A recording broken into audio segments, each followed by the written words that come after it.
அதிக காசு கொடுத்து இனிமேல் நம்ம கடையில் வாங்க வேண்டாங்க. ரொம்பவே புதுமையான முறையில் அருமையான ரெசிபிங்க. ரொம்ப சுலபமாக செஞ்சிடலாங்க. Hi friends, welcome to Chennai food. இந்த ரெசிபியை நான் எப்படி செய்கிறேன் நீங்களே பாருங்கள் வாங்க. இந்த ரெசிபி செய்கிறதுக்காக நான் 1 கப் அளவுக்கு கோதுமை எடுத்துருக்கேங்க. அதாவது சுத்தமாக கழுவி காய வச்ச நான் கோதுமை எடுத்துருக்கிறேன். இந்த கோதுமையை நாம் அரைச்சி எடுத்துக்கணும். கோதுமையை கழுவி காய வச்சு மில்லில் அரைச்ச மாவு நான் எடுத்துருக்கேங்க. அதாவது பியூர் கோதுமை மாவு நான் எடுத்துருக்கிறேன்.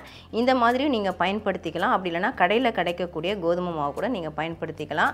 250 கிராம் அளவுள்ள கப்பில் 1 கப்பு எடுத்திருக்கேன். நம்ம 1.5 கப்பு சேர்க்க போகிறோம். இப்போ 1 கப்பு மாவு இதை நான் மிக்சிங் பவுலுக்கு மாற்றிக்கிறேன். 1 கப்பு மாவு நான் சேர்த்துட்டேங்க. இன்னொரு 1/2 கப்பு மாவு நம்ம சேர்த்துக்கலாம். நான் 250 கிராம் அளவுள்ள கப்பில் அளந்து எடுத்திருக்கேன். நீங்கள் எந்த கப்பில் எடுக்கிறீங்களோ எல்லாமே அதே அளவில் எடுத்துக்கோங்க. 1/2 டீஸ்பூன் அளவுக்கு ஏலக்காய் பொடி சேர்த்துக்கிறேன். உங்களுக்கு வாசம் பிடிச்சா சேர்த்துக்கோங்க, இல்லைனா சேர்க்க வேண்டாம், அவாய்ட் பண்ணிக்கோங்க. 2 பிஞ்ச் அளவுக்கு சால்ட்டு, 1/2 டீஸ்பூன் அளவுக்கு சமையல் சோடா சேர்த்துக்கிறேன். சமையல் சோடா இல்லைனா நீங்கள் பேக்கிங் பவுடர் கூட சேர்த்துக்கலாம். சேர்த்துட்டு இதை அப்படியே நல்லா கலந்து விட்டுக்கலாம். மாவு நல்லா கலந்து விட்டாச்சுங்க. இப்போ 1.5 டேபிள் ஸ்பூன் அளவுக்கு நம்ம தயிர் சேர்த்துக்கலாம். 1.5 கப்பு மாவு சேர்த்ததுனால கெட்டி தயிர் 1.5 டேபிள் ஸ்பூன் சேர்த்துக்கோங்க. கூடவே 2 டீஸ்பூன் அளவுக்கு நெய் சேர்த்து விட்டுக்கலாம்.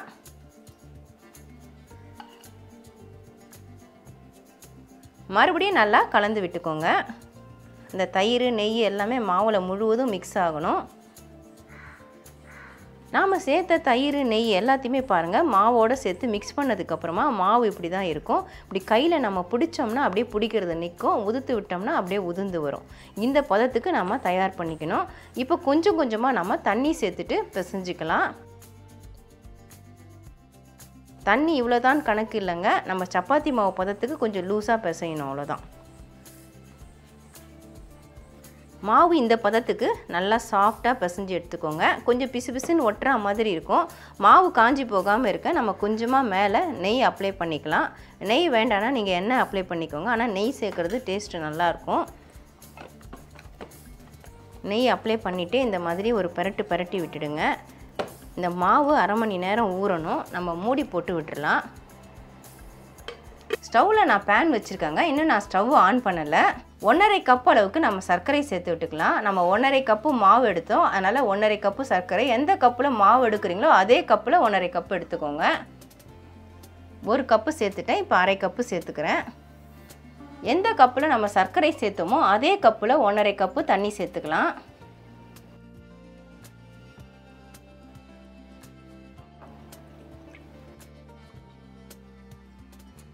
இப்போ ஸ்டவ் ஆன் பண்ணிக்கலாம். ஸ்டவ் ஆன் பண்ணிவிட்டு ஸ்டவ் ஹையிலே வச்சுக்கோங்க.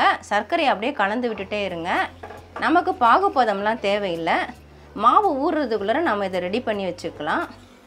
சர்க்கரை கரைஞ்சி நல்லா கொதிக்க ஆரம்பிச்சிருச்சுங்க. இதுக்கு நம்ம பாகுபதம்லாம் எடுக்கணுன்ட்டு அவசியம் இல்லை. நல்லா ஒரு 5 நிமிஷத்துலேருந்து 8 நிமிஷம் வரைக்கும் கொதிக்க விட்டுடுங்க. கொதிக்க விட்டுட்டு நம்ம 2 விரல் வச்சு பார்க்கும்பொழுது பிசுன்னு ஒட்டணும். அந்த தன்மை வந்தால் போகிறோம். இன்னும் பிசு தன்மை வரல. இன்னும் ஒரு 2 நிமிஷம் கொதிக்கட்டும். மறுபடியும் நான் ஹை ஃப்ளேம்லேயே வச்சுட்டு ஒரு 2 நிமிஷமாக கொதிக்க விடுறேங்க. இப்போ பாருங்கள் நல்லா பிசு தன்மை வந்துருச்சு. இப்படி எடுத்துகிட்டு நம்ம 2 விரலில் வச்சு பார்க்கும்போது பிசுன்னு ஒட்டணும். இந்த அளவுக்கு வந்தால் போதும் நமக்கு. இதில் ஃப்ளேவருக்காக நான் ரோஸ் எசன்ஸ் சேர்க்குறேங்க. இது ஆப்ஷனல் தான், நீங்கள் விருப்பப்பட்டால் சேர்த்துக்கலாம், இல்லைன்னா அவாய்ட் பண்ணிக்கோங்க. சில சொட்டுகள் நான் சேர்த்து விட்டுக்கிறேன். அதிகமாக சேர்த்துடக்கூடாது, ஃப்ளேவர் அதிகமாகிடும். கூடவே 2 டீஸ்பூன் அளவுக்கு நெய் சேர்த்து விட்டுக்கிறேன். இது நெய் சேர்க்கறதுனால டேஸ்ட் ரொம்பவே நல்லாயிருக்கும், அதுக்காக சேர்க்குறேன். இதுவும் ஆப்ஷனல் தான். இப்போ நல்லா கலந்து விட்டுட்டு நம்ம ஸ்டவ் ஆஃப் பண்ணிக்கலாம். நான் ஸ்டவ் ஆஃப் பண்ணிட்டேங்க. ஆஃப் பண்ணிவிட்டு இப்போ நல்லா கலந்து விட்டாச்சு. நம்ம மூடி போட்டு விட்டுடலாம், அப்படியே இருக்கட்டும். மாவு பிசைஞ்சு வச்சு 1/2 மணி நேரம் ஆயிடுச்சுங்க. மூடியை ஓப்பன் பண்ணிவிட்டு பாருங்கள் மாவு இப்போ இன்னும் நல்லா ஊறி ரொம்ப சாஃப்டாக இருக்கும். நம்ம நெய் போட்டு நம்ம அப்ளை பண்ணி வச்சுருந்தோம், அதனால் ஒரு தடவை மறுபடியும் ஒரு பிசைஞ்சிக்கலாம்.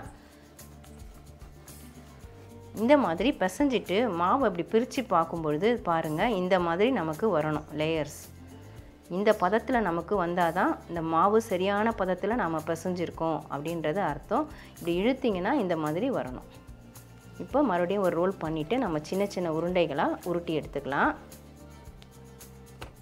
உங்களுக்கு என்ன சைஸ் வேணுமோ அந்த சைஸ் எடுத்துக்கோங்க. நான் இந்த சைஸ்க்கு எடுத்திருக்கேன், மீடியம் சைஸ்க்கு.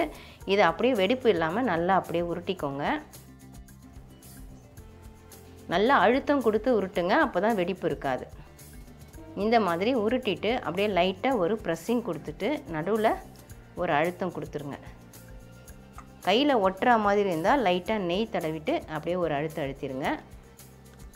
இதே மாதிரி தான் எல்லாத்தையும் நாம் ரெடி பண்ணிக்கணும். எல்லாத்தையுமே நாம் உருட்டிட்டு நடுவில் ஹோல்ஸ் வர மாதிரி, அதாவது ஹோல்ஸ் வரக்கூடாது, இந்த மாதிரி ஒரு சின்ன அழுத்தம் கொடுத்து எடுத்து வச்சுக்கணும். இப்போ இதை நம்ம பொரிக்க போகிறோம். பொரிக்கிறதுக்காக நான் ஸ்டவ் ஆன் பண்ணிவிட்டு கடாயில் எண்ணெய் ஊற்றி வச்சுருக்கேங்க. எண்ணெயோட சூடு பார்த்திங்கன்னா ரொம்ப மிதமான சூடு தான் இருக்கணும், ரொம்ப சூடாகக்கூடாது. இப்போ ஒவ்வொரு பீஸாக நம்ம எண்ணெயில் போட்டுக்கலாம். எண்ணெயில் போட்டோன்னே பொறுமையாக தான் அது கட்டி அப்படி பொரிஞ்சு வரும், அந்த அளவுக்கு தான் சூடு இருக்கணும். பாருங்கள், இப்போ தான் பபுள்ஸ் வர ஆரம்பிக்குது. எண்ணெயில் எத்தனை பீஸ் போட முடியுமோ அத்தனை பீஸ் போட்டுக்கோங்க. நான் 4 பீஸ் போட்டிருக்கேன். இது நல்லா பொரிஞ்சு மேலே எழுந்து வந்ததுக்கப்புறமா தான் நம்ம திருப்பி விடணும், அது வரைக்கும் கரண்டி வச்சு கலரக்கூடாது. இப்போ பாருங்கள், நம்ம போட்ட பீஸ் எல்லாமே எண்ணெயில் மிதக்க ஆரம்பிச்சிருச்சு. இந்த சமயத்தில் ஒன்று ஒன்றா அப்படியே பரட்டி விட்டுக்கோங்க. இது வேகிறதுக்கு கொஞ்சம் டைம் எடுக்கும், அப்போ தான் உள்ளே இருக்கிற மாவெல்லாம் வெந்து நல்லா டேஸ்ட்டாக இருக்கும். நம்ம ஹை ஃப்ளேம் வச்சோம்னா மேலே இருக்கிறது மட்டும் கலர் மாறிடும், உள் மாவு வேகாமல் போயிடும். அதனால் பொறுமையாக தான் நம்ம வேக விட்டு எடுக்கணும். நல்லா கோல்டன் கலர் வரணும். அந்த மாதிரி பரட்டி விட்டு கோல்டன் கலர் வந்ததுக்கப்புறமா தான் எடுக்கணும். இப்போ பாருங்கள், 2 பக்கமும் நல்லா கோல்டன் கலர் வந்துருச்சு. நம்ம எண்ணெய் வடிய விட்டுட்டு எடுத்துக்கலாம். நாம் செய்யும்பொழுது கொஞ்சம் சின்னதாக தான் செஞ்சோம், ஆனால் எண்ணெயில் பொரிஞ்ச உடனே உப்பி வரும். இப்போ நம்ம ரெடி பண்ண ஜீராவில் இதை சேர்த்துக்கலாம். இதே மாதிரி தாங்க நம்ம பொரிக்கிற எல்லா பீஸும் ஜீராவில் சேர்த்து விட்டு 2 பக்கமும் திருப்பி விட்டு ஒரு அரை மணி நேரம் ஊற விட்டுட்டா போகிறோங்க. நல்ல சாஃப்டாக கிடைக்கும் நமக்கு.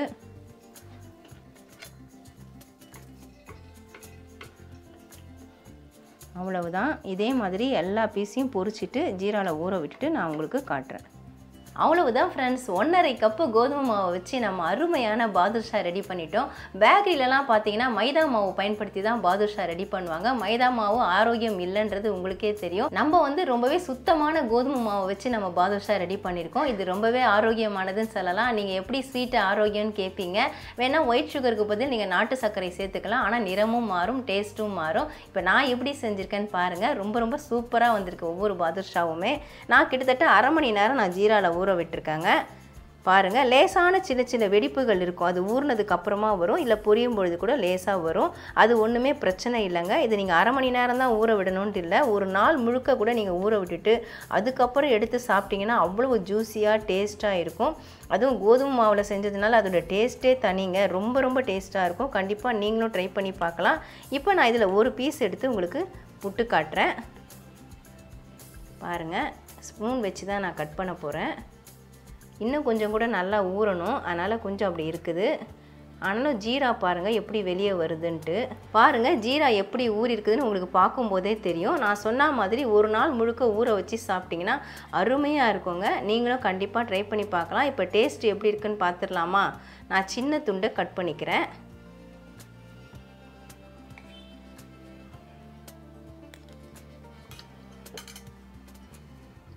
உண்மையிலே ரொம்ப சூப்பராக இருக்குங்க. அரை மணி நேரம் ஊற வச்சதுக்கே ஓரளவுக்கு நல்லா சாஃப்டாக இருக்குது.